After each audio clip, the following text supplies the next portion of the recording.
শীতের বেগুন দিয়ে আমরা অনেকেই অনেক রকম পদ বানিয়ে খেয়ে থাকি, তবে আজকের রেসিপিটা একদম অন্যরকম হবে। স্কিপ না করে পুরো ভিডিও দেখুন, আশা করি আপনাদের সবার ভালো লাগবে। আর আজকের ভিডিও না দেখলে কিন্তু পস্তাতে হবে। তাহলে চলুন শুরু করি আজকের রেসিপি। নমস্কার বন্ধুরা, কেমন আছেন সবাই? ভালো তো? পাপিয়ার ঘর রান্না চ্যানেলটিতে সকলকে জানাই স্বাগত। চলে এসেছি আবারও একটা দুর্দান্ত স্বাদের রেসিপি নিয়ে।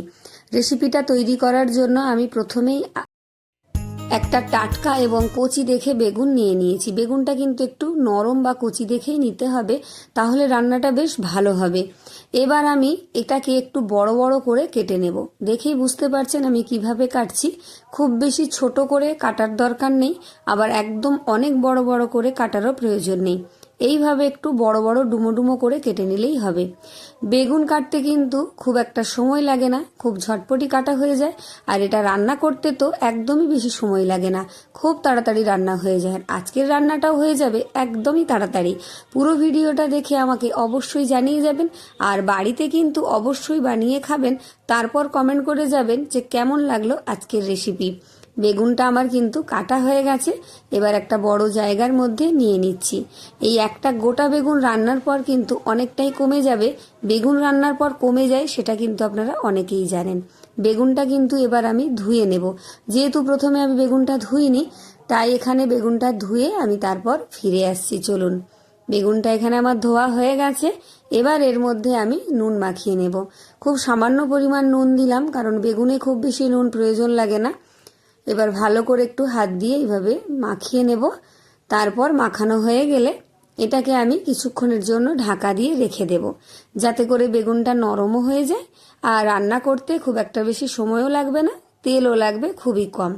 আগে থেকে আর হলুদ মাখালাম না। নিয়ে নিয়েছি এখানে একটা বাটি। এবার দুখানা ডিম আমি এখানে ভেঙে নিয়ে নিচ্ছি।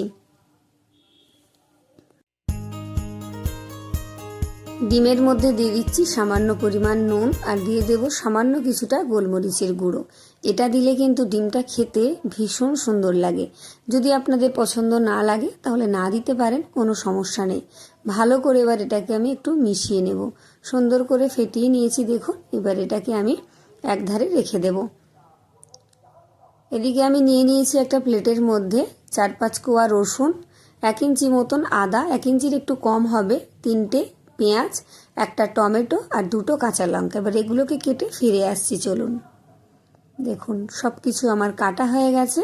এখানে পেঁয়াজটাকে পাতলা পাতলা করে কেটে নিয়েছি, কাঁচা লঙ্কাগুলোকে একটু তেরাচি করে কেটেছি, আর আদাটাকে গ্রেট করেছি, রসুনটাকে আমি কুচি কুচি করে কেটে নিয়েছি, আর টমেটোটাকে একটু পাতলা পাতলা করে কেটে নিয়েছি। চলুন এবার রান্না শুরু করি। কড়াই বসিয়ে দিয়েছি, দিয়ে দিলাম অল্প কিছুটা সর্ষের তেল। এখানে আপনারা বলে রাখি, তেলটা বেশি দিয়েও রান্না করতে পারেন, তবে কম তেলেও রান্নাটা হয়। অল্প কিছুটা তেল দিয়ে ভালো করে কড়ার চারিদিকটা বুলিয়ে দিয়েছি। এবার তেলটা কষকষে গরম হয়ে গেছে, দিয়ে দেবো আমি বেগুনগুলো। তেলটা খুব বেশি করে গরম করে গ্যাসটাকে হাইতে রাখবেন। তারপর বেগুনগুলো দিয়ে দেওয়ার পর গ্যাসটাকে কিন্তু একটু লো করে দেবেন। বেগুনগুলো আমি নুন মাখিয়ে রেখেছিলাম, তাই অনেকটা নরম হয়ে গেছে, আর অনেকটা জলও বেরিয়ে গেছে, দেখিয়ে দিলাম। ভালো করে প্রথমে একটু নেড়ে চেড়ে নেব, তারপর গ্যাসটাকে লোতে রেখে এটাকে ঢাকা দিয়ে দিয়ে আমি একটু লাল লাল করে ভেজে নেব। এখানে কিন্তু বেগুনের গায়ে একটু লালচে রং এসে গেছে। এই সময় আমি দিয়ে দেব হালকা করে হলুদ গুঁড়ো, মানে যেটুকু প্রয়োজন সেটুকুই দিলাম। খুব বেশি হলুদ গুঁড়ো দিলে আবার রান্নাতে হলুদের গন্ধ ছাড়তে পারে। ভালো করে আবারও একটু নাড়াচাড়া করে নেব, দিয়ে ঢাকা দিয়ে দিয়ে কিছুক্ষণ ভেজে নেব। একটু সময় ঢাকা দিয়ে রাখলেই কিন্তু বেগুনটা খুব তাড়াতাড়ি নরম হয়ে যাবে, আর ভাজাও হয়ে যাবে তাড়াতাড়ি।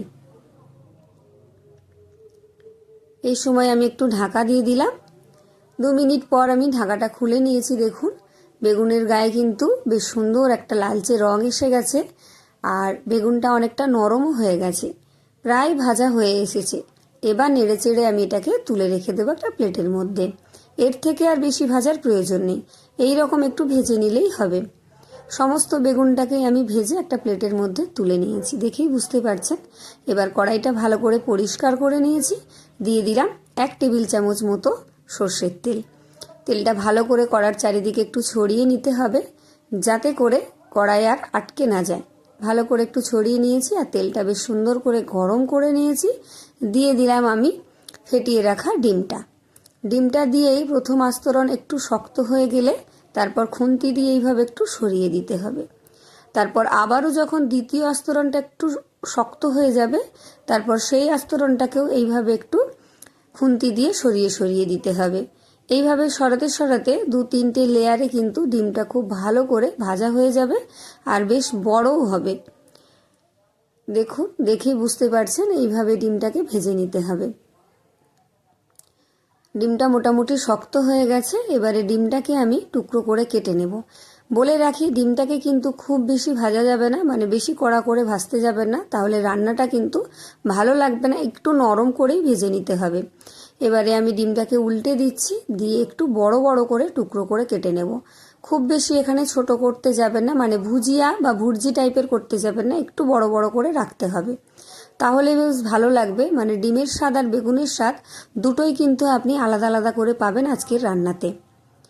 যারা এতক্ষণ ভিডিও দেখেছেন অথচ লাইক করেননি, অবশ্যই একটা লাইক করে দিন, হাইপ করে দিন, আর বন্ধুবান্ধবদের মধ্যে একটু শেয়ার করে দিন। ডিমটা ভাজা হয়ে গেছে, তুলে নিয়েছি। দিয়ে দিলাম 1 থেকে 1.5 টেবিল চামচ মতো সর্ষের তেল। তেল গরম হয়ে গেছে, দিয়ে দিলাম সামান্য পরিমাণ কালো জিরে, আর দিয়ে দিচ্ছি আমি রসুনের কুচি। রসুনের কুচিটা দিয়ে একটু নেড়ে চেড়ে আমি ভেজে নেব, এর থেকে কাঁচা গন্ধটা চলে যাওয়া পর্যন্ত। তারপর এখানে দিয়ে দিচ্ছি আমি গ্রেট করে রাখা আদা আর কাঁচা লঙ্কা কুচিগুলো। ভালো করে এটাকেও একটু নেড়ে চেড়ে ভেজে নেব, যাতে এর থেকেও কাঁচা গন্ধটা চলে যায়। তবে গ্যাসটাকে রেখেছি লোতে, যাতে মশলাগুলো পুড়ে না যায়। এবার পেঁয়াজ দিয়ে দিচ্ছি, তবে পুরো পেঁয়াজটা দেব না, অল্প কিছুটা রেখে বেশিরভাগটা দিয়ে দিলাম। দিয়ে ভালো করে নেড়ে চেড়ে একটু ভেজে নেব। তবে পেঁয়াজটাকে কিন্তু খুব বেশি লাল করে ভাজবো না, একটু ক্রাঞ্চি ভাব থাকবে, মানে পেঁয়াজটা সেদ্ধ হবে অথচ বেশি লাল হবে না, সেই রকম করে ভেজে নিচ্ছি। এবার দিয়ে দিলাম আমি টমেটোগুলো, ভালো করে একটু নেড়ে চেড়ে নিলাম। আর টমেটোটা একটু নরম হয়ে যায় যাতে তাড়াতাড়ি, তার জন্য একটু নুন ছড়িয়ে দিলাম। যেহেতু ডিমে নুন দেওয়া, বেগুনে নুন দেওয়া, তাই নুনটা কিন্তু খুব বুঝে শুনে দিতে হবে, না হলে পুরো রান্নাতে নুন বেশি হয়ে গেলে আর খেতে ভালো লাগবে না। যারা প্রথমবার আমার ভিডিওটা দেখছেন, যদি ভিডিও ভালো লাগে তাহলে চ্যানেলটি সাবস্ক্রাইব করে পাশে থাকা বেল আইকনটি প্রেস করে অল করে রাখবেন। আমার ভিডিও নোটিফিকেশন সবার আগে আপনার কাছে পৌঁছে যাবে, আপনিও দেখে নিতে পারবেন। পেঁয়াজ, টমেটো সমস্ত মশলা খুব ভালো করে ভাজা হয়ে যেতেই আমি বেগুনটা দিয়ে দিলাম। দিয়ে ভালো করে একটু নেড়ে চেড়ে নিচ্ছি, এইভাবে খুন্তি দিয়ে চেপে চেপে নিচ্ছি। বেগুনগুলো একটু ঘেটে ঘেটে নেব, এখানে বেগুনগুলো যেন গোটা না থাকে। সমস্ত বেগুনগুলোকে আমি এইভাবে একটু ঘেটে নিচ্ছি। দেখুন, দেখেই বুঝতে পারছেন বেগুনগুলো একটু ঘেটে ঘেটে নিয়েছি। এই দেখুন, এই রকম করে নিলে কিন্তু খেতে ভীষণ ভালো লাগবে। আর আজকের রেসিপিটা একদম অন্য রকম, না দেখলেই পস্তাবেন বা মিস করে যাবেন। তাহলে অবশ্যই কিন্তু পুরো ভিডিওটা দেখবেন, তাহলে একটা ভালো রেসিপি আপনারা বাড়িতে বানাতে পারবেন।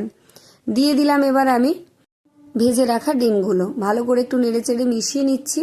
এই সময় দিয়ে দিলাম আমি কাঁচা পেঁয়াজ কুচিগুলো।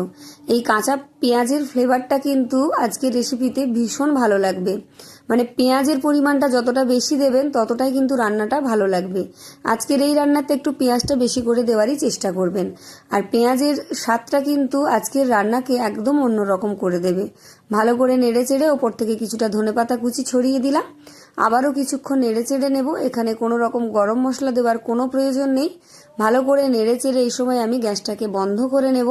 রান্নাটা কিন্তু প্রায় আমার হয়ে এসেছে, আর কিছুক্ষণ নেড়ে চেড়েই এটাকে আমি নামিয়ে নিচ্ছি। চলুন, গরম গরম রুটি বা ভাতের সাথে দুপুরে অথবা রাতে এই শীতের দিনে একদম জমে যাবে, ভীষণ ভালো লাগবে। একবার অবশ্যই বানিয়ে খেয়ে আমাকে কমেন্ট করে যাবেন। যারা ফেসবুক থেকে দেখছেন অবশ্যই পেজটি ফলো দিয়ে রাখবেন, আর লাইক দিয়ে একটা কমেন্ট করে যাবেন আপনাদের কেমন লাগলো। ডিম বেগুনের রেসিপি পুরোপুরি রেডি হয়ে গেছে। আপনারা কিসের সাথে খাচ্ছেন আর কোথা থেকে দেখছেন আমাকে অবশ্যই কমেন্ট করে জানিয়ে যাবেন। তাহলে আজকের মতো টাটা, সবাই ভালো থাকবেন, সুস্থ থাকবেন। সকলকে অসংখ্য ধন্যবাদ জানিয়ে আজকের মতো বিদায় নিচ্ছি। টাটা।